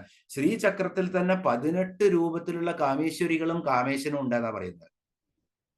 എത്ര തരത്തിലാണ്, എവിടെയൊക്കെ ഏതെല്ലാം രൂപത്തിൽ വരണോ, കുറെ നമ്മൾ ലളിതാ സഹസ്രനാമത്തിൽ തന്നെ നമ്മൾക്ക് കാണാൻ പറ്റും. എത്ര തലത്തിൽ വരണോ അത്രയും തരത്തില് ദേവി കാമേശനുമായിട്ട് നമ്മളുടെ അടുത്തു വരും.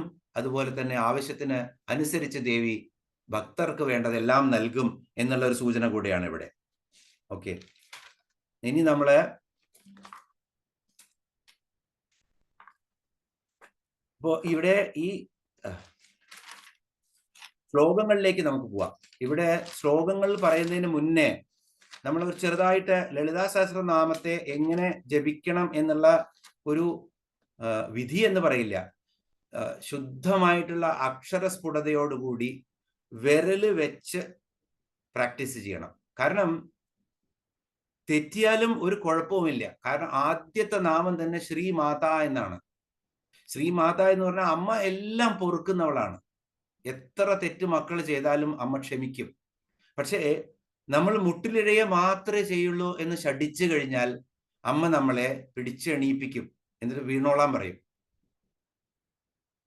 അത് കഴിഞ്ഞാൽ പിടിച്ചു മാത്രമേ നടക്കുള്ളൂ എന്ന് ശഠിച്ചു കഴിഞ്ഞാൽ കൈ കാട്ടി വിരല് കാണിച്ച് വരൂ എന്ന് പറഞ്ഞ് നടത്തിക്കും. അപ്പോ നമ്മളെ സ്വതന്ത്രരാക്കി അങ്ങനെ ഉയർത്തി കൊണ്ടുപോകണം.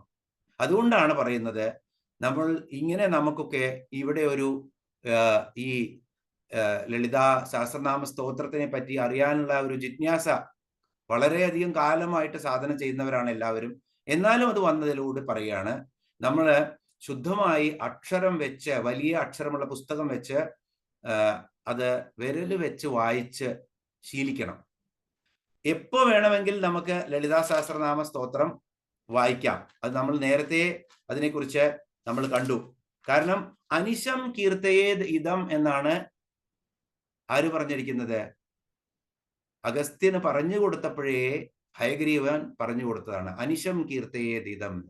അപ്പോ പക്ഷേ ബ്രാഹ്മമുഹൂർത്തത്തിലോ അല്ലെങ്കിൽ പ്രഭാതത്തിലോ അരുണ കിരണങ്ങൾ ഉള്ള സൂര്യൻ ഉള്ള സമയത്തോ ഒക്കെ ജപിച്ചു കഴിഞ്ഞാൽ വളരെ ശക്തിയാണ്. അത് കഴിഞ്ഞാൽ പിന്നെ സന്ധ്യയ്ക്ക് ശേഷം ജപിക്കാം, പകല് മുഴുവൻ ജപിക്കാം, സന്ധ്യയ്ക്ക് ശേഷം ജപിക്കാം. രാത്രി ആരാധിക്കുന്നത് അതീവ ഗുണമുള്ളതാണ്. അപ്പോൾ എപ്പോ വേണമെങ്കിലും നമ്മൾക്ക് ലളിതാ സഹസ്രനാമം ജപിക്കാം. ഇനി ലളിതാ സഹസ്രനാമം ജപിക്കുമ്പോൾ വേറൊരു കാര്യം, നമ്മൾ മനഃശുദ്ധിയും ദേഹശുദ്ധിയും വരുത്താൻ ശ്രമിക്കണം. അപ്പോൾ ചിലപ്പോൾ നമുക്ക് കുളിക്കാൻ പറ്റാത്തൊരവസ്ഥയാണ് എന്ന് കരുതുക. അപ്പോൾ നമ്മൾ പറയില്ലേ, ഗംഗാ സ്നാനം ചെയ്തു, അല്ലെങ്കിൽ നമ്മൾ ദേഹശുദ്ധി പഞ്ചസ്നാനം ചെയ്ത് ദേഹശുദ്ധി വരുത്തുക, എന്നിട്ട് ജപിക്കുക. അങ്ങനെ അല്ല, അങ്ങനത്തെ അവസ്ഥയിലും പറ്റാത്താണെങ്കിൽ ആരെങ്കിലും ജപിക്കുന്നത് കേട്ടുകൊണ്ടിരിക്കുക. ഇത് ഒരിക്കലും മനസ്സിൽ ചെല്ലരുത്. വാലായ്മയുള്ള സ്ഥലത്ത് പോലും നമുക്ക് ജപിക്കാവുന്ന സ്തോത്രമാണ് ലളിതാ പരമേശ്വരിയുടെ. പക്ഷേ അപ്പോൾ നമ്മൾ ഉച്ചത്തിൽ ജപിക്കുക. അത് അപ്പോൾ മാത്രം നമുക്ക് പിന്നെ അത് ചുണ്ട് അനങ്ങാതെ നമുക്ക് മനസ്സിലോ അല്ലെങ്കിൽ ചുണ്ട് അനങ്ങാതെയോ ഉച്ചശബ്ദം വരാതെ നമുക്ക് ജപിക്കാം. അല്ലാത്തപ്പോഴെല്ലാം ലളിതാ പരമേശ്വരിയുടെ സഹസ്രനാമം ജപിക്കുമ്പോൾ വ്യക്തമായിട്ടും ശബ്ദം പുറത്തു വരുന്ന രീതിയിൽ നാദബ്രഹ്മത്തിനെ നമ്മൾ ബഹുമാനിച്ചുകൊണ്ട് തന്നെ ചെയ്യണം എന്നാണ് നമ്മൾ പറയാനുള്ളത് അവിടെ. ഇനി ഈ ധ്യാന ശ്ലോകങ്ങളിലേക്ക് പോകുന്നതിന് മുന്നേ ഇപ്പോ ലളിതാ സഹസ്രനാമത്തിന്റെ മഹത്വം എന്താണ് ഇത്ര? ഭഗവത്ഗീതയില് വേദവ്യാസൻ പറയുന്നുണ്ട്, സർവോപനിഷദോ ഗാവോ ദോഗ്ധ ഗോപാലനന്ദന. സർവ ഉപനിഷത്തുകളെയും, ഉപനിഷത്ത് എന്ന് പറഞ്ഞു കഴിഞ്ഞാൽ ഈ ബ്രഹ്മാണ്ടത്തിലുള്ള എല്ലാ അറിവുകളെയും കാച്ചിക്കുറുക്കി എടുത്തതാണ്. അതിൻ്റെ 108 ഉപനിഷത്തുകൾ ഉണ്ടത്രേ അറിയണത്. അതില് സ്വാമി വിവേകാനന്ദൻ ചിക്കാഗോയിൽ പോയിട്ട് പ്രസംഗിച്ചപ്പോൾ ഏതോ ഒരു ഉപനിഷത്തിന്റെ പേര് പറഞ്ഞു.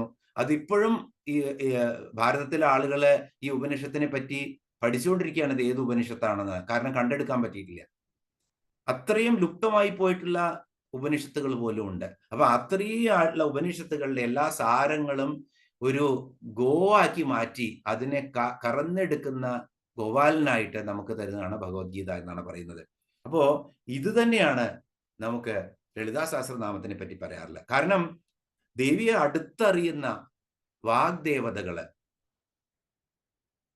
അവര് ദേവിയെ പറ്റി ഈ പ്രപഞ്ചത്തിലെ എല്ലാ അറിവുകളും, ഉപനിഷത്തുകൾ മാത്രമല്ല, ഈ പ്രപഞ്ചത്തിലെ ബ്രഹ്മാണ്ടത്തിലെ എല്ലാ അറിവുകളും എടുത്ത് എല്ലാ മന്ത്രങ്ങളും തന്ത്രങ്ങളും വിദ്യകളും ഉപനിഷത്തുകളും വേദങ്ങളും സകല ശാസ്ത്രങ്ങളും എടുത്തിട്ട് 1000 മന്ത്രങ്ങളായിട്ട്, മന്ത്ര ശ്ലോകങ്ങളായി നമുക്ക് തന്നിരിക്കുകയാണ്. അപ്പോ ഇത് ഇതിനെ എന്താണ് പറയേണ്ടത്? പ്രപഞ്ചശാസ്ത്ര ഗ്രന്ഥം എന്ന് പറയണം ഈ ചെറിയ പുസ്തകത്തിന്. ചെറിയ പുസ്തകം എന്ന് ഒരിക്കലും അതിനെ പറയാൻ പാടില്ല. പ്രപഞ്ചശാസ്ത്ര ഗ്രന്ഥമാണ്. അതിനെ അറിയാൻ ശ്രമിക്കുമ്പോൾ അറിയാൻ പറ്റും നമുക്ക് എത്ര വലുതാണെന്ന്. അപ്പോ ഇത് പറഞ്ഞു തരാനുള്ള ഒരു ജ്ഞാനമോ ശക്തിയോ ഒന്നും എനിക്കില്ല. കാരണം ഇതൊരു സാഗരം തന്നെയാണ്, പ്രപഞ്ചശാസ്ത്ര ഗ്രന്ഥമാണ്. എന്ത് പ്രപഞ്ചത്തിലുണ്ടോ ഇന്ന് അതെല്ലാം എടുത്ത് ദേവിയുടെ നാമങ്ങളാക്കിയിട്ട് തന്നിരിക്കുകയാണ് നമുക്ക് വശിന്യാദി ദേവതകള്. ആരൊക്കെയാണ് വശിന്യാദി ദേവതകള്?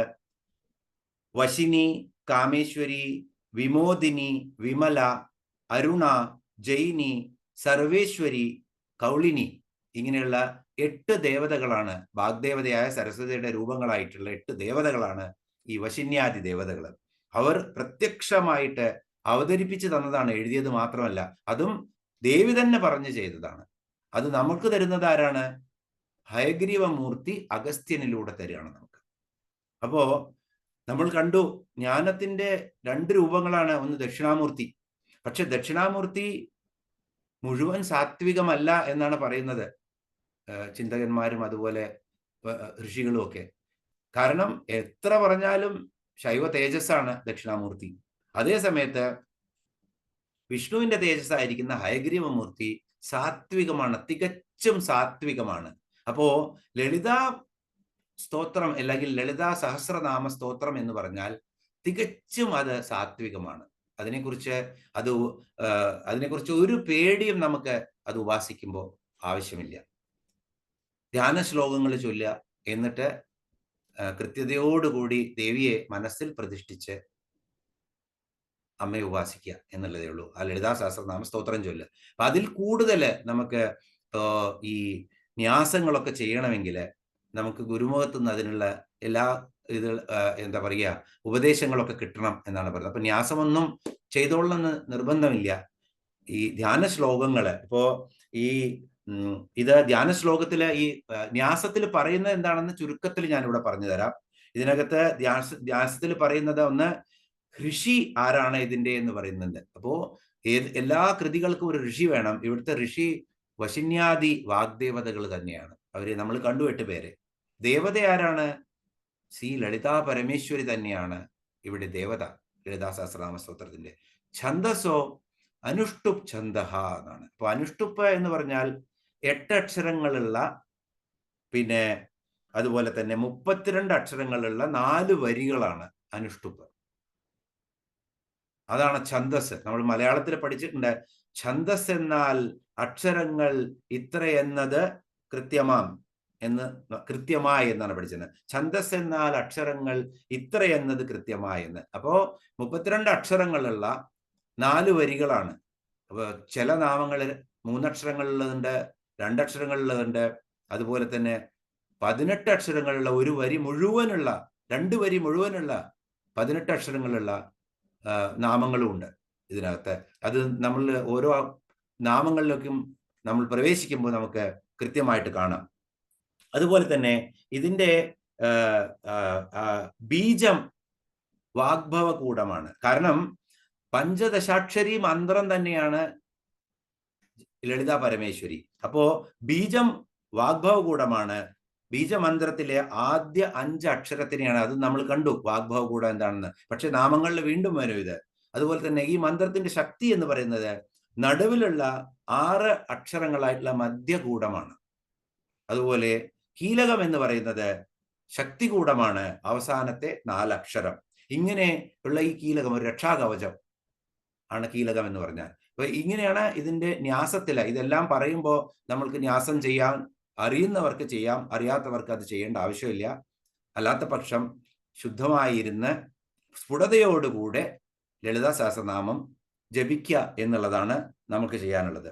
അപ്പോൾ വളരെ എന്താ പറയുക, ഞാൻ ഇതിന് ഈ ഒരു ചെറിയ ഈ കൃത്യത്തിന് ഞാൻ മുതിരുകയാണ്. നിങ്ങളുടെ എല്ലാം പ്രാർത്ഥന എൻ്റെ കൂടെ വേണം, എന്നാൽ മാത്രമേ എനിക്കിത് ചെയ്യാൻ സാധിക്കൂ. അപ്പോൾ അത് അങ്ങനെ ആ ഒരു പ്രാർത്ഥനയോടുകൂടി ഞാൻ ഇന്ന് ആദ്യത്തെ ധ്യാന ശ്ലോകത്തിലേക്ക് പ്രവേശിക്കുകയാണ്. ഓം മഹാദേവ്യൈ നമഃ. എല്ലാവരും പല ശ്രദ്ധയിലും ഇരിക്കുകയാണെങ്കിൽ ഈ ഒരു സമയത്ത് ധ്യാന ശ്ലോകങ്ങൾ ചൊല്ലുമ്പോൾ ഒന്ന് സകല സ്ഥലത്തു നിന്നും ഒന്ന് വിഡ്രോ ചെയ്തിട്ട് ദേവിയെ മനസ്സിലേക്ക് വരുത്താൻ ശ്രമിക്കുക. ധ്യാന ശ്ലോകങ്ങളുടെ ലക്ഷ്യം തന്നെ 4 ശ്ലോകങ്ങളുണ്ട്. അപ്പൊ 4ഉം ചൊല്ലിക്കൊള്ളണം നിർബന്ധമൊന്നുമില്ല. കാരണം 4നും 4 തരത്തിലുള്ള രൂപങ്ങളാണ് ദേവിയെ കാണിക്കുന്നത്. അപ്പോൾ ഏതെങ്കിലും ഒരു ധ്യാന ശ്ലോകം ചൊല്ലിയതിന് ശേഷം ആ രൂപം മനസ്സിൽ പ്രതിഷ്ഠിച്ച് നമുക്ക് ദേവിയെ പിന്നെ ലളിതാ സഹസ്രനാമത്തിലേക്ക് പ്രവേശിക്കാം. അല്ലെങ്കിൽ 4ഉം ചൊല്ലാം, ഒരു കുഴപ്പമില്ല അതിന്. നമുക്കിവിടെ 4 ശ്ലോകങ്ങളും നോക്കാം, അതിന്റെ അർത്ഥവും നോക്കാം. ആദ്യത്തെ ശ്ലോകം ബ്രഹ്മാണ്ഡ പുരാണത്തിൽ നിന്ന് എടുത്തതാണ്. അതുകൊണ്ടാണ് ഇതിനൊന്നും കണ്ടിന്യൂറ്റി ഉണ്ടാവില്ല. പിന്നെ ഇതൊക്കെ മുക്തകങ്ങളാണ് ഈ 4 ശ്ലോകങ്ങളും. അപ്പൊ ഓരോ മുക്തകങ്ങൾക്കും പൂർണ്ണമായ അർത്ഥമുണ്ട്. അത് കാരണം അതിനെ നമുക്ക് പല സ്ഥലത്തു നിന്ന് എടുത്തതാണെങ്കിലും നമുക്ക് പ്രശ്നമില്ല. ഇപ്പൊ ഗീതയിലെ ധ്യാന ശ്ലോകങ്ങളെ പോലെ. പക്ഷേ ആദ്യത്തെ ധ്യാന ശ്ലോകം ബ്രഹ്മാണ്ഡ പുരാണത്തിൽ തന്നെ ഉള്ളതാണ്. നോക്കാം നമുക്ക്. സിന്ദൂരാരുണ വിഗ്രഹാം ത്രിനയനാം മാണിക്യമൗലിസ്ഫുരത് താരാനായക ശേഖരാം സ്മിതമുഖീം ആപീനവക്ഷോരുഹാം പാണിഭ്യാം അളിപൂർണരത്നചഷകം രക്തോൽപലം ബിഭ്രതിം സൗമ്യാം രത്നഘടസ്ഥരക്തചരണാം ധ്യായേത് പരാമംബികാം. ആദ്യത്തെ ശ്ലോകമാണിത്. അപ്പോ ഇവിടെ എന്താണ് പറയുന്നത് ദേവിയെ പറ്റിയിട്ട്? ധ്യായേത് പരാം അംബിക. പരാ എന്നുള്ള പരാംബികയാണ്. ആ നാലാമത്തെ അവസ്ഥയില് ഇരിക്കുന്ന ദേവിയാണ്. ആ പരമ പ്രപഞ്ചത്തിന്റെ അധിപതിയായിരിക്കുന്ന ആ അംബികയെ നമുക്കെല്ലാവർക്കും ധ്യാനിക്കാം എന്നാണ് പറയുന്നത്. എങ്ങനത്തെ അംബികയാണ്? സിന്ദൂരാരുണ വിഗ്രഹ. സിന്ദൂരം എന്ന് പറഞ്ഞാൽ തന്നെ ചുവപ്പാണ്. അരുണൻ എന്ന് പറഞ്ഞാൽ പ്രഭാത സൂര്യന്റെ ചുവപ്പാണ്. അപ്പോ സിന്ദൂരവർണം, ആ അരുണവർണം അല്ലെങ്കിൽ പ്രഭാത സൂര്യനെ പോലത്തെയുള്ള സിന്ദൂരവർണ്ണമുള്ള സിന്ദൂരാരുണ വിഗ്രഹം എന്ന് പറഞ്ഞു കഴിഞ്ഞാൽ ഇവിടെ ദേവിയുടെ ആ ശരീരത്തെ തന്നെയാണ് വർണ്ണിക്കുന്നത്. സിന്ദൂരാരുണ വിഗ്രഹാം ത്രിനയനാം. എന്തുകൊണ്ടാണ് ദേവിക്ക് ത്രിനയനാം എന്ന് പറയുന്നത്? പരമശിവനെ നമ്മള് ത്രംബകൻ എന്ന് വിളിക്കും. ത്രംബകേശ്വർ, നാസിക്കിനടുത്തുള്ള ത്രംബകേശ്വർ 12 ജ്യോതിർലിംഗങ്ങളിൽ ഒന്നാണ്. അപ്പൊ 3 അക്ഷികളുള്ളത് അല്ലെങ്കിൽ കണ്ണുകളുള്ള തൃക്കണ്ണുകളിലാണ്. 3-ാം തൃക്കണ്ണ് എന്ന് പറയും. അത് വന്യാണ്, സൂര്യനും ചന്ദ്രനും വന്യാണ് അല്ലെങ്കിൽ ജ്ഞാനദൃഷ്ടിയാണ് എന്നൊക്കെയാണ് 3-ാം തൃക്കണ്ണിനെ പറയുന്നത്. അതുപോലെ തന്നെ ദേവിയെയും എന്ത് പറയും? ശരണ്യേ ത്രംബകേ ഗൗരി നാരായണീ നമോസ്തുതേ. ത്രംബകനാണ് പരമശിവൻ, ഇവിടെ ലളിതാ പരമേശ്വരി ത്രംബകയാണ്. അങ്ങനെ ആ 3 കണ്ണുള്ള ത്രിനയനാം.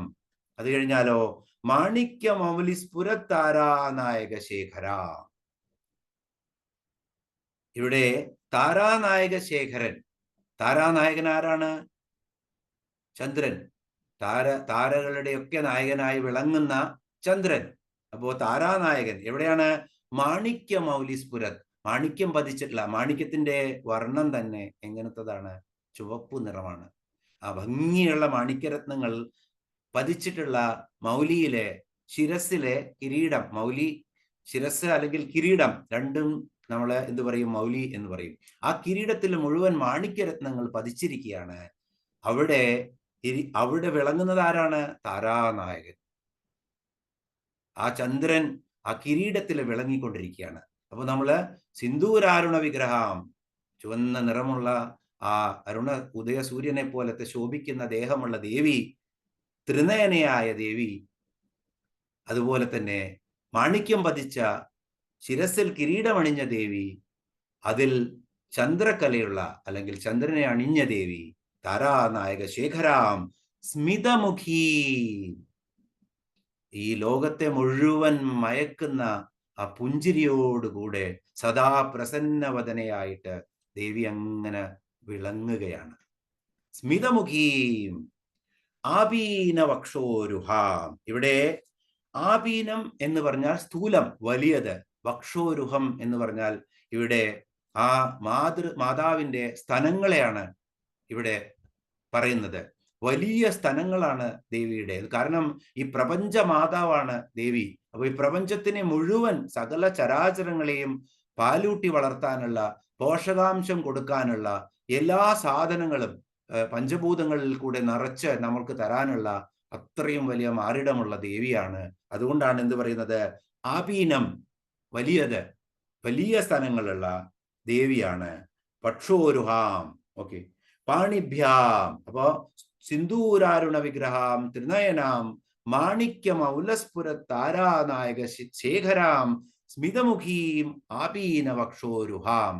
ആദ്യത്തെ ഭാഗം കഴിഞ്ഞു. ഇനിയോ പാണിഭ്യാം. അപ്പോ ഇവിടെ 2 കൈകൾ. അപ്പൊ ദേവിയെ നമ്മൾ പലപ്പോഴും 4 ഭുജങ്ങളും അഷ്ടഭുജങ്ങളും ഒക്കെ ആയിട്ടാണ് കാണുന്നത്. ഈ ശ്ലോകത്തില് ദേവി 2 ഭുജങ്ങളുള്ള അമ്മയാണ്. അത് പ്രത്യേകം ഓർക്കുക. പാണിഭ്യാം എന്ന് പറഞ്ഞാൽ 2 കൈകൾ എന്നാണ്. പാണിഭ്യാം എന്ന് പറഞ്ഞാൽ 2 കൈകൾ എന്നാണ് അർത്ഥം. എന്താണുള്ളത്? പാണിഭ്യാം അളിപൂർണ്ണ രത്ന ചഷകം. ഒരു രത്ന ചഷകം, രത്നം പതിപ്പിച്ചിട്ടുള്ള ഒരു ചഷകമുണ്ട്. ചഷകം എന്ന് പറഞ്ഞു കഴിഞ്ഞാൽ നമ്മൾ എന്താ പറയുക? ബൗൾ എന്ന് പറയും ഇംഗ്ലീഷില്. ആ ചഷകമുണ്ട്. ആ ചഷകത്തിന് നല്ല ഭംഗിയുള്ളതാണ് അതിന്റെ ആകൃതി. അങ്ങനെ രത്നം പതിച്ചിരിക്കുന്ന ഈ രത്ന ചഷകത്തില് അളിപൂർണ്ണ രത്ന ചഷകം, അളികള്, വണ്ടുകൾ ഇങ്ങനെ നിറഞ്ഞു പാറി നടക്കുന്നുണ്ട്. ഈ രത്നചഷകത്തിന്റെ. കാരണം അതിനകത്ത് എന്താണുള്ളത്? ഈ ലോകത്തിലെ എല്ലാ പുഷ്പങ്ങളിൽ നിന്നും എടുത്തിട്ടുള്ള ഏറ്റവും മധുരമായിട്ടുള്ള മധുവാണ് അതിനകത്തുള്ളത്. അപ്പോൾ വണ്ടുകളെ ആകർഷിച്ച് വണ്ടുകൾ ഇങ്ങനെ പാറി നടക്കുകയാണ്. അങ്ങനത്തെ ഒരു രത്നചഷകം ദേവി തന്റെ ഒരു കയ്യിൽ പിടിച്ചിട്ടുണ്ട്. മറുകൈയിൽ എന്താണ്? രക്തോൽപ്പലം ബിഭ്രതീം. എന്താണത്? ബിഭ്രതീം എന്ന് പറഞ്ഞാൽ ധരിച്ചിരിക്കുന്നു, ദേവി ധരിച്ചിരിക്കുന്നു. എന്ത്? രക്തോൽപ്പലം. ഉൽപ്പലം എന്ന് പറഞ്ഞാൽ താമര, രക്തോൽപ്പലം എന്ന് പറഞ്ഞാൽ ചെന്താമര. അപ്പൊ ദേവി ഒരു കയ്യില് ഇങ്ങനെ ഈ പാണിഭ്യാം അളിപൂർണ്ണ രത്ന ചഷകം, ഈ രത്നം പതിച്ചിട്ടുള്ള ചഷകം, അതിനകത്ത് മധുവാണ്, തേനാണ്, അത് ധരിച്ചിരിക്കുന്നു, അത് പിടിച്ചിരിക്കുന്നു. മറ്റൊരു കയ്യില് ഒരു രക്തോൽപ്പലം, ഉൽപ്പലങ്ങളുണ്ട്, വെളുത്ത ഉൽപ്പലമുണ്ട്, അല്ല വെള്ളത്താമരയുണ്ട്, നീലത്താമരയുണ്ട്. ഇവിടെ എന്താണ്? രക്തോൽപ്പലം, നല്ല ചുവന്ന വർണ്ണത്തിലുള്ള ഒരു മനോഹരമായ താമര അണിഞ്ഞിട്ടുള്ള ദേവിയാണ് ഇവിടെ. രക്തോൽപ്പലം ബിഭ്രതിം ധരിച്ചിരിക്കുന്നു. ഇനിയോ സൗമ്യാം. ദേവി എങ്ങനത്തതാണ്? സൗമ്യയാണ് ദേവി, ശാന്തശീലയാണ് ദേവി. രക്തഘടസ്ഥ രക്തചരണാം. ശ്രദ്ധിക്കണം, ഇത് പലപ്പോഴും അർത്ഥം അറിയാൻ കുറച്ച് വിഷമമുള്ളതാണ്. രക്തഘടം എന്ന് പറഞ്ഞ രത്നഘടസ്ഥ രക്തചരണാം. രത്നഘടസ്ഥ രക്തചരണാം, രത്നം പതിപ്പിച്ചിട്ടുള്ള ഒരു ഘടം. അതെവിടെയാണ്? രക്തചരണം. അതിങ്ങനെ വെച്ചിരിക്കുകയാണ്, കമിഴ്ത്തി വെച്ചിരിക്കുകയാണ്. ആ രത്നം പഠിപ്പിച്ചിട്ടുള്ള ആ കുടത്തിൽ, ആ കുടത്തിന്റെ മുകളിലെ ദേവിയുടെ ഒരു പാദം, ചുവന്ന പാതാരവിന്ദം, ആ പാതാരവിന്ദം അങ്ങനെ വെച്ചിരിക്കുകയാണ്. സൗമ്യാം രത്നഘടസ്ഥ രക്തചരണാം ധ്യായേത് പരാം അംബികാം. ആദ്യമേ പറഞ്ഞു, ഈ പരാം അംബികയെ ഞാൻ ധ്യാനിക്കുന്നു. എങ്ങനത്തെ അംബികയാണ്? നമ്മൾ കണ്ടു കഴിഞ്ഞു. ഇനി ഈ രത്ന പതിച്ച ഈ കുടത്തിൽ എന്താണ്? ആ കുടത്തിൽ എന്താണെന്നുള്ളത് നമ്മൾ കാണണം. നമുക്ക് നവനിധികളാണത്രേ ഈ കുടത്തില്. ഈ പ്രപഞ്ചത്തിലെ സർവ്വ ഐശ്വര്യങ്ങളും ഈ കുടത്തിനകത്താണെന്നുള്ളത്. അപ്പൊ ദേവിയുടെ അകത്ത് പ്രപഞ്ചത്തിന് തരാനുള്ള എല്ലാവിധ പോഷകങ്ങളും ദേവിയുടെ ശരീരത്തിലുണ്ട്. അതുപോലെ തന്നെ ദേവിയുടെ കാൽ കീഴിൽ നവനിധികളാണ്. നവനിധികൾ എന്ന് പറഞ്ഞാൽ പത്മനിധി, മഹാപത്മനിധി. നമ്മൾ അഷ്ടസിദ്ധി നവനിധിക്ക് ദാത എന്ന് പഠിച്ചപ്പോ വളരെ വ്യക്തമായിട്ട് ഈ നവനിധികളും അഷ്ടസിദ്ധികളും എന്താണെന്ന് നമ്മുടെ ഹനുമാൻ ചാലീസയിൽ പറഞ്ഞിരുന്നു. എന്നാലും ഒന്ന് പെട്ടെന്ന് പറയാം.